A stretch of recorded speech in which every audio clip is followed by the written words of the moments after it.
je voudrais quand même insister sur un point, parce que, compte tenu de ce que vous avez dit tous les deux, est-ce que la base PIB, qui apparemment est la source de tous nos problèmes, puisqu'on dit à chaque fois, ah, attention, le déficit par rapport au PIB on dépasse, la dette par rapport au PIB. Mais si le PIB n'est pas une bonne mesure, on va dire, n'est pas un bon thermomètre, puisqu'en fait c'est un peu la base, alors est-ce qu'on fait, dans ce cas-là, on ferait fausse route aujourd'hui en s'appuyant sur le chiffre PIB tel qu'il est calculé dans la comptabilité publique, etc. Si on dit, bah oui, mais ça ne tient pas compte de tout, il faudra le calculer autrement, ça veut dire qu'aujourd'hui, on n'a pas de souci à se faire. Attendez, alors vas-y. Non, mais vous avez, puisqu'il y a beaucoup d'experts comptables ici, vous avez exactement le même problème en comptabilité des entreprises, avec quand vous évaluez la valeur d'une entreprise, la valeur de la marque, les actifs intangibles, etc. Vers tout ça, c'est à peu près le même problème. Non, je crois que, alors moi je pense que le PIB est un bon indicateur, mais c'est un indicateur qui a des limites, c'est un indicateur qu'il faut connaître. En effet, il faut savoir ce que tu disais bien, que le PIB ça peut être polluant ou pas polluant, ça on ne comptabilise pas tout très bien parce qu'on n'a pas d'autres moyens de faire. Et il y a beaucoup de réflexions sur les types d'indicateurs que l'on pourrait mettre en place. Et le président de la République, au début de son mandat, a réuni une commission sur ce sujet, donc qui a été dirigée par Stiglitz, Joseph Stiglitz, qui a un prix Nobel d'économie, qui a publié un rapport que je vous conseille de lire, qui est tout à fait passionnant, mais qui finalement aboutit à la conclusion suivante. Le PIB est une mesure, en effet, qui ne prend pas en compte forcément le bien-être de la population, etc. Mais quand on met en place d'autres types d'indicateurs, finalement, on tourne un peu en rond. Si vous mettez en place, par exemple, ce que l'ONU a fait il y a maintenant un certain nombre d'années, qui s'appelle l'indice de développement humain, qui est un indicateur composite dans lequel vous allez retrouver du PIB par habitant, puis vous allez retrouver des choses comme l'espérance de vie à la naissance, le taux de mortalité infantile, le taux d'alphabétisation, etc. Et vous classez les pays par ordre d'indice de développement humain. À peu de choses près, vous allez retrouver un classement en matière de PIB par habitant. Alors, pas tout à fait. Par exemple, les États-Unis vont se retrouver un peu moins bien classés avec l'indice de développement humain qu'avec l'indice de PIB par habitant. Mais grosso modo, vous allez retrouver à peu près la même chose pour une raison, alors qui est une raison terrifiante et en même temps très simple à comprendre, mais qui est le fait que quand vous avez de la croissance économique, quand vous avez du PIB, vous avez des revenus et vous avez plus d'argent à investir en matière d'éducation, en matière de santé publique.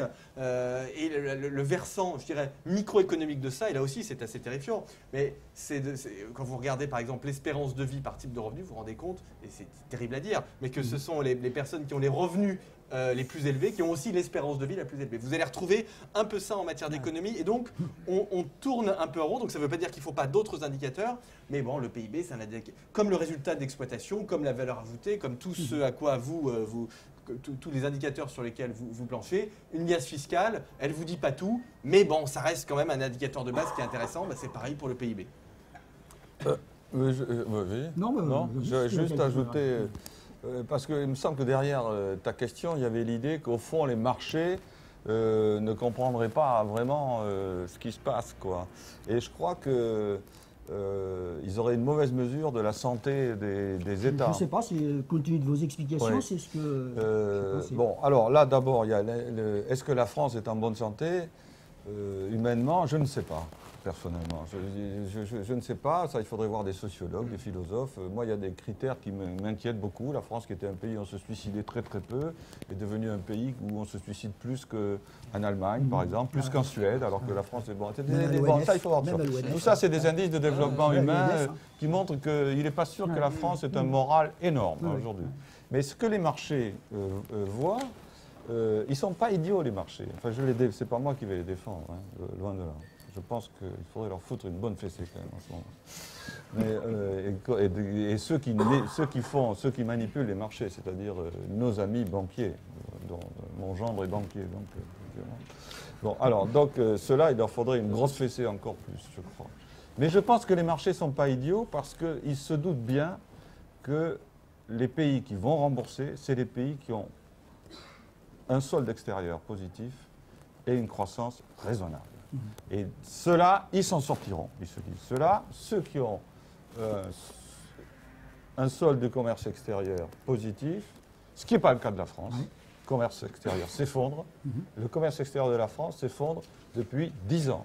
Le commerce de la zone euro s'effondre depuis 10 ans. Vous regardez les statistiques du solde commercial de la zone euro avec les pays émergents, c'est à peu près stable, totalement stable, jusqu'il y a 10 ans où là, wow, ça s'effondre de façon absolument catastrophique. Et la croissance elle-même, elle devient très mauvaise à partir de ce moment-là. Donc les marchés se disent, PIB plus solde extérieur, le type, il va rembourser. Il fait rentrer de l'argent, il a une petite croissance, il me remboursera. L'Allemagne est aussi endettée que nous. Oui, absolument. Mais solde extérieur, elle a la même croissance que la France, un solde extérieur, donc lui, elle remboursera sans doute plus facilement que la France. C'est pour ça que Nicolas a raison de dire que l'indice du PIB reste un indice absolument fondamental, même si derrière, il y a des contenus alors justement, absolument divers. Si l'indice, donc si on peut le prendre, est-ce que la France aujourd'hui est en récession ou pas? Parce que quand on voit le taux de croissance, maintenant on va parler du taux de croissance, j'ai vu 0,3% l'indice INSEE au troisième trimestre, 0,0% au quatrième trimestre. Et donc là, on dit on va partir sur 1, alors que j'ai vu l'OFCE, qui est Sciences Po en fait, c'est 0,0 au troisième trimestre et moins 0,2 au quatrième trimestre. Donc si on peut prendre le PIB actuel comme bon, est-ce que ces chiffres ne démontrent pas, et c'est comme ça nous permettra après de parler du budget, mais est-ce que la question c'est récession ou pas récession? Si on n'y est pas, on y va. Moi, je dirais les choses comme ça. C'est-à-dire qu'on considère qu'il y a récession, Nicolas, s'il y a trois... Deux simplement, deux ou trois. S'il y a deux trimestres consécutifs où il n'y a pas de croissance. Donc là, je crois qu'on y va. Ce qui est... Oui, bon, voilà, c'est tout ce que je veux dire. Alors, d'accord, c'est un peu ce que je pensais, mais je voulais que des spécialistes, peut-être, nous le confirment. Et puis j'ai relevé aussi, parce qu'on en parle souvent, mais tu l'as dit dans ta première partie d'intervention, c'est l'innovation. Je suis bien d'accord avec toi, mais l'innovation, ça demande un certain délai avant que ça ait une action sur notre croissance. Alors c'est bien gentil de dire, il y a la recherche et développement, on l'aide. Bon, est-ce qu'on aboutit? Est-ce qu'il y a quelque chose qui sort? L'innovation. Mais avant de créer un produit comme la voiture du temps de Ford, etc., il y a d'autres exemples. La voiture sans permis, où la France est très forte sur les voitures sans permis. Mais je veux dire, est-ce que l'innovation véritablement, ne serait-ce qu'à moyen terme, à 2 ou 3 ans, est-ce que c'est la solution pour la croissance? Ah oui. Je réponds, Nicolas, mais je ne vais pas répondre longtemps. Moi, je suis, si vous voulez, il faudrait voir les chiffres, mais c'est vrai qu'on a parlé des services, mais il y a un problème d'hypertrophie en ce moment, je trouve, du secteur financier. C'est-à-dire du secteur... Et je pense que beaucoup d'énergies françaises qui sont remarquables, on a les meilleurs mathématiciens du monde, on a les meilleurs ingénieurs du monde, on a les meilleurs informaticiens du monde. Tous ces gars-là, ils ne sont pas là où ils devraient être. Ils sont sur la spéculation, sur l'argent à très, très court terme, effectivement, ils sont payés 70% de plus en moyenne s'ils sont dans un secteur financier ou un secteur assurantiel ou un hedge fund ou un truc comme ça, que s'ils étaient au charbon dans la production de biens et services, dirais-je, utiles. C'est très compliqué l'utile et l'inutile. Donc il y a un problème, à mon avis, de détour d'énergie qui est pas bon. Il faudrait que toute cette énergie, elle soit récupérée par le secteur de l'innovation. Alors, vous ne pouvez pas dire à un type, tiens, voilà, une feuille blanche, et tu vas trouver quelque chose maintenant, et c'est quelque chose va t'ouvrir un marché, etc. Ça va être Windows, et c'est fini. Bon. C'est vrai que ça se passe comme ça. Ça ne se passe pas comme ça. Mais ça se passe quand même comme ça.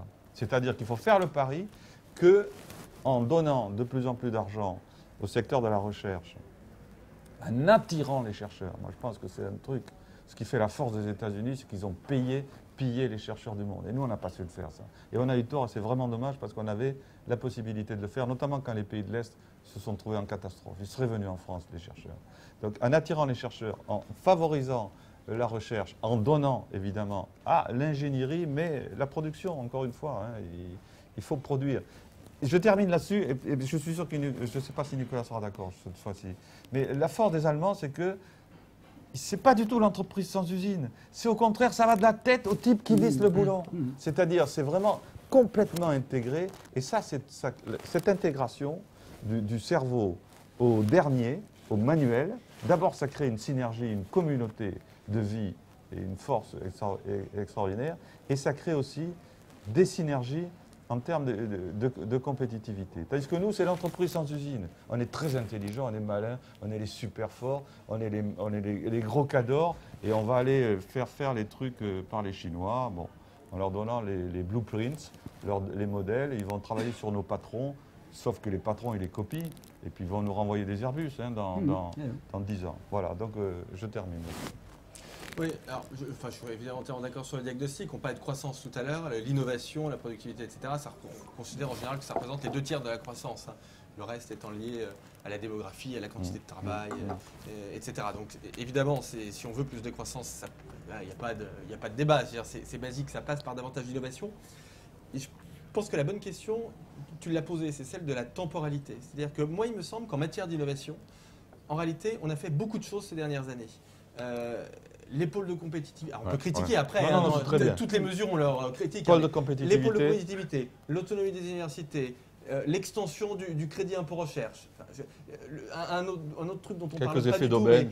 Oui, non, mais bien sûr, mais après, on peut régler les collectivités locales qui investissent beaucoup dans les domaines de transfert de technologie, etc. En effet, on a, en France, à Paris, vous avez l'Institut de la Vision, par exemple. C'est plus que l'Institut Pasteur. En France, on a la voiture électrique. On est un certain nombre ici à voyager un peu. Il n'y a qu'en France qu'on m'explique que la voiture électrique, c'est pas bien. Partout dans le monde, on vous dit c'est super, les Français, vous allez faire la voiture électrique, etc. Donc il me semble qu'en matière d'innovation, on a quand même posé un certain nombre de fondements. Le problème, c'est que entre le moment où vous mettez en place les pôles de compétitivité et le moment où ça se traduit sur les exportations, il y a 15 ans. Voilà. Il y a 15 ans. Donc ce qu'on devait faire, on l'a fait. Alors tu as raison, il y a une crise des vocations scientifiques, etc. Tout ça est vrai. En même temps, la taille du secteur bancaire, elle rétrécit, elle commence à rétrécir. Donc ce que tu appelles de tes voeux, même si ça se fait un peu dans la douleur, mais la diminution de la taille du secteur bancaire au profit d'autres secteurs, le mouvement, il est déjà enclenché. Hein. En réalité, il suffit de regarder la façon dont l'emploi dans les banques en ce moment, on voit bien que ça commence à se réduire. Donc je trouve qu'on a fait ce qu'il fallait faire, grosso modo, et pour le dire, allez, de façon un peu provocatrice, puisqu'on rentre en campagne, ça va venir. Le président de la République, sur ce point-là, a fait le job. Et le gouvernement a fait le job ensuite. Je suis d'accord. Et plus, c'est cynique, hein, ce que je veux dire. Mais il faut attirer les talents, quoi. Bien sûr. Hein, et bon, on a travaillé dans des universités à l'étranger. La grande force des Américains, moi c'est fabuleux, cette façon qu'ils ont de capter les talents. C'est-à-dire que si vous êtes, je ne sais pas, le nombre de profs qui n'auraient jamais pu être profs en France, qui sont allés aux États-Unis, qui sont profs, Girard, qui est un chartiste, qui n'a jamais pu être prof en France, eh bien, il est prof aux États-Unis. Vous pouvez pas, le nombre de profs qui, tu veux faire quelque chose, viens chez nous. Tu es intelligent, on a deviné que tu es intelligent. Et quand on a loupé le tournant des pays de l'Est, moi je trouve. Quand les Russes, qui sont complètement francophiles, qui ont vraiment une vieille culture, qui adorent les Français, etc., ils ne sont pas venus chez nous. Voilà, c'est triste, hein, tous ces pays, tous ces grands chercheurs, tout ça. Et ça, c'est parce que l'université, tes profs, ne sait pas accueillir les gens, et l'université, elle est complètement ringarde, dépassée. Donc là, il a fait le job. Je suis d'accord là-dessus. Il a fait la loi sur l'autonomie des universités est une grande loi. Ouais. Hein, juste une anecdote, et puis je complète. L'anecdote, c'est un truc qui m'a passionné, je voulais écrire un article là-dessus, et puis j'ai pas eu le temps, mais Luc Montagnier, le type qui a découvert le virus du sida, quand même quelqu'un, a priori, d'assez intelligent, 65 ans, on le vire de France, parce qu'on lui dit on ne peut pas avoir quelqu'un de plus de 65 ans, vous prenez la place des jeunes, etc. Donc il va aux États-Unis, le type qui a découvert le virus du sida, évidemment, il le récupère tout de suite. Donc il va aux États-Unis, 77, 78 ans, on commence à lui dire, bon, quand même, on est aux États-Unis, mais quand même, eh ben, les Chinois l'ont pris. Et aujourd'hui, je rigole pas, et aujourd'hui, il est chercheur en Chine. Parce que c'est pas chercheur dans le domaine médical, c'est pas un truc très fatigant, vous pouvez le faire jusqu'à votre mort. En plus, alors prof d'université, c'est là qu'on meurt le plus vieux, donc on peut le faire jusqu'à 95 ans. Et prêtre, oui, mais ça c'est normal. Et donc voilà, je trouve que le taux de suicide est faible. Alors cela dit, je termine juste là-dessus, tout ce qu'on a fait, donc, et tout ce dont on a fait, c'est vachement bien, mais en même temps, nous on a besoin de compétitivité tout de suite. Et c'est pour ça que, vous savez, il faut jouer sur les deux tableaux. C'est-à-dire qu'il faut jouer sur le long terme, et il faut jouer aussi sur le court terme. Et sur le court terme, alors on en a déjà parlé ici, je ne veux pas y revenir, mais si on avait une gestion du taux de change dans la zone euro avec un euro un peu plus faible, si on avait une TVA sociale, c'est-à-dire des charges un peu moins élevées sur les salaires et peut-être un financement un peu différent de la protection sociale pour diminuer un peu le coût du travail, ce sont des choses qui, en attendant que tout ce qu'on a fait en matière d'innovation porte ses fruits, ce sont des choses qui nous permettraient de gagner du temps. Et voilà, et je pense qu'il faut le faire, et notamment à la question du taux de change, on en a déjà parlé ici, mais ce sont des choses qui sont aujourd'hui largement absentes. Alors au G20, on a un tout petit peu parlé au G20, j'étais content, mais c'est vraiment embryonnaire. Je vais qu'on parle un peu du budget, mais on va continuer dans le sens où vous avez lancé la discussion. Juste sur le G20, parce que ce qu'il dit sur le taux de change est essentiel. Au G20, on demande aux Chinois de réévaluer leur monnaie. Mais ils rigolent. Oui. Ils rigolent. Qu'est-ce qu'ils voulaient qu'ils disent? Ce qu'ils répondent, ils disent d'évaluer la vôtre. Pourquoi on réévaluerait la nôtre? Vous n'avez qu'à dévaluer la vôtre. Alors, c'est quand même extraordinaire. La Chine progressera dans la convertibilité graduelle du yuan et réduira le rythme d'accumulation de ses réserves. Voilà ce qui est sorti du G20. La Chine n'est pas folle. La Chine veut garder son yuan total. Bon, elle fera des petits trucs parce qu'il ne faut pas trop exciter les Américains. Quoique les Américains ne veulent pas que le yuan soit réévalué. Les Chinois, les Américains, ils ont des joint ventures avec les Chinois. Ils produisent les produits qui sont ensuite réexportés vers les États-Unis. Donc, ils n'ont pas du tout envie. Les gros producteurs américains, Walmart, alors vraiment, elle n'a pas du tout envie, Walmart, que le yuan soit réévalué. Ce serait une folie pour eux. Donc, cette histoire de réévaluation, c'est se moquer du monde. Hein. Alors là, je ne suis pas d'accord avec Nicolas. Enfin, j'ai trouvé comme un truc. Ah oui, depuis le temps. Hein. C'est bien la peine de là, je trouve que c'est vraiment. un consensus à chaque fois. Passe-moi le sel, je te redonne le poivre, etc. Non, ça va. Non, là, c'est vraiment, je trouve, un échec grave de notre présidence.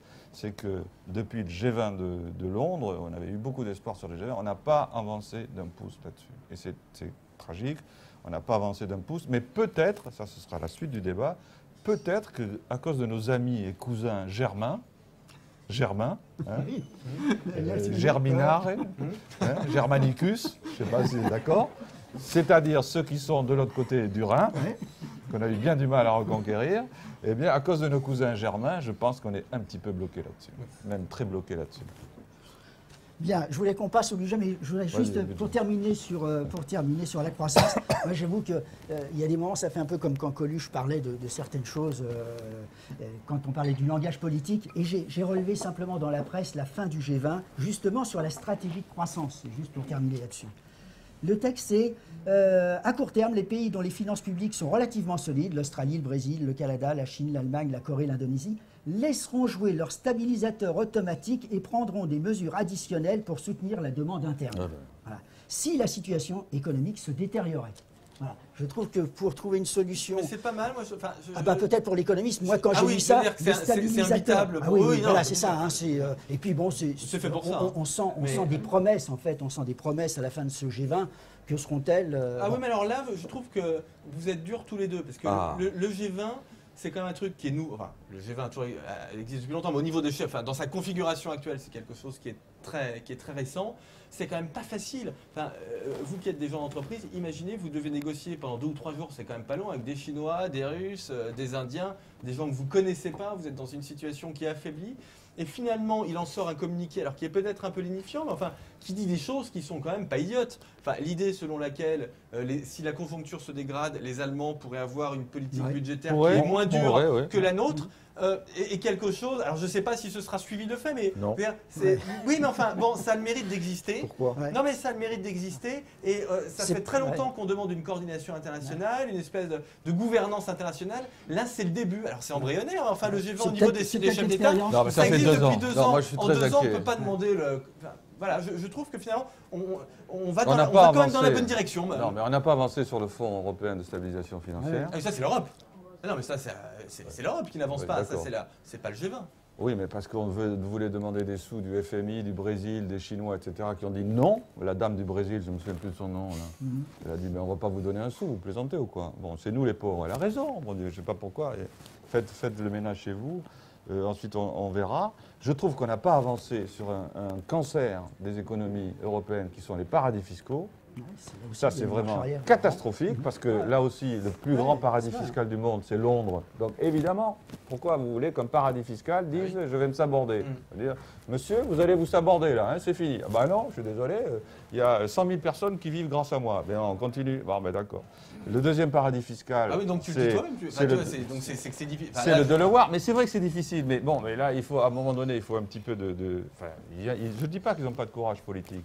Il faut un petit peu de cohérence, il faut un peu taper du poing sur la table. J'ai découvert, à ma grande surprise, que les plus gros fraudeurs de l'Europe, c'était pas nous. Pas du tout. Je pensais que c'était les Français. Non, mais les Français ont une mauvaise image d'eux-mêmes. C'était une catastrophe, ça. Il faut qu'ils aient une bonne image d'eux. C'est le début. C'était les Allemands. Mais c'est incroyable. La fraude fiscale allemande, 5 fois plus grosse que la France. Et le PIB allemand, il n'est pas 5 fois plus fort. C'est parce qu'ils ont les moyens, peut-être. Oui, c'est ce que je mais oui, non, mais le PIB allemand, bien sûr. Non, mais il n'y a pas 5 fois le PIB allemand, il n'est pas 5 fois plus fort que le nôtre. Bah, ils ont même retrouvé 50 milliards dans une erreur de comptabilité. Donc en plus, c'est des rigolos, hein, ça aussi. Donc c'est vrai que de ce côté-là, ils ont signé, ce qui est scandaleux, ce qui est anti-européen, avec les Anglais, un accord avec la Suisse pour dire, bon allez, finalement, on continue à laisser les gens frauder, mais vous nous ristournez 5% de la fraude. Non mais on plaisante quand on voit des trucs pareils. Ça veut dire finalement, continuez les gars, et puis vous nous en rendez un petit peu quand même. Donc ça veut dire que nos cousins germains, encore une fois, et je suis pour le moteur franco-allemand, bien entendu, ont un petit problème en ce moment avec l'Europe et l'euro. Et c'est peut-être l'échec du G20 tient à ce qu'on est derrière eux. Et qu'on essaie de leur coller à la culotte alors qu'on n'a pas la même économie qu'eux. Moi, je pense que le G20, c'est un échec. Ça me fait penser à des moments tragiques où les gens se réunissaient sans arrêt, voyaient la catastrophe arriver. Plus la catastrophe arrivait, plus ils se réunissaient, et plus finalement ils arrivaient à rien faire. Ils disaient, mais on va se réunir. Là, on a rendez-vous quand, Nicolas? En février, je crois. Maintenant, oui, en début d'année. Oui. Voilà, on a rendez-vous en février pour voir si ça a avancé ou si ça n'a pas avancé.